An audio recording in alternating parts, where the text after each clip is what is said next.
How to add money in Amazon Pay balance. तो दोस्तों Amazon Pay balance पे money add करने के लिए आपको सबसे पहले सबसे ऊपर लेफ़्ट साइड पे आपको क्लिक करना है। उसके बाद में यहाँ पे आपको जाना है अमेज़ॉन पे पर। उसके बाद में दोस्तों यहाँ पे अभी आपको ऑप्शन दिखाई दे रहा है, यहाँ पे ऐड मनी का, इसके ऊपर आपको क्लिक करना है। और यहाँ पे दोस्तों आपको क्या करना है, अभी आपको पैसा भरना है, कितना आप यहाँ पे ऐड करना चाहते हैं। तो चलिए मैं यहाँ पे कर देता हूँ 50 रुपीज़, ठीक है। उसके बाद में आपको यहाँ पे अपना कार्ड डिटेल्स आपने भरा हुआ है, नहीं भरा है तो यहाँ पे आपको भरना होगा, ठीक है। मैंने ऑलरेडी भर के रखा है तो मैं कार्ड सेव कर लेता हूँ और यहाँ पे अपना सीसीवी भर देता हूँ।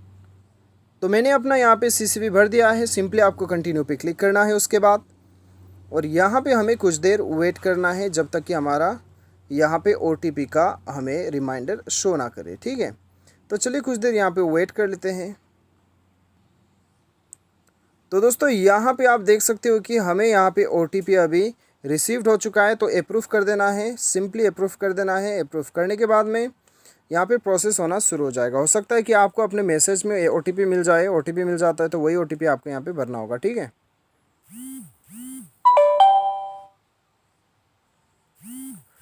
तो दोस्तों जैसे कि आप यहाँ पे देख सकते हो 50 रुपीज़ मेरा ऐड हो चुका है। इस प्रकार से दोस्तों आप आसानी के साथ ऐड कर सकते हैं अमेज़ॉन पे बैलेंस पे। Thanks for watching.